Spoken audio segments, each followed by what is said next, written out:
এইজন ল'ৰা তেতিয়া মঞ্চত তেনেকৈ কাৰোবাৰ লগত তেনেকৈ বজোৱা নাই মই জনাত ঘাঁহ ওলাই গৈছিলে চাৰিটা গান হৈছিলে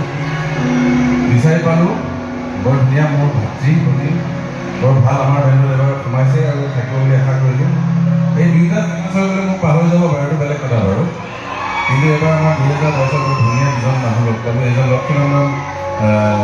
লাহনৰ কাৰণে হাত চাপৰি বজাই দিয়ক বিৰাট জোৰ লক্ষ্মীনাৰায়ণ আকৌ আমাৰ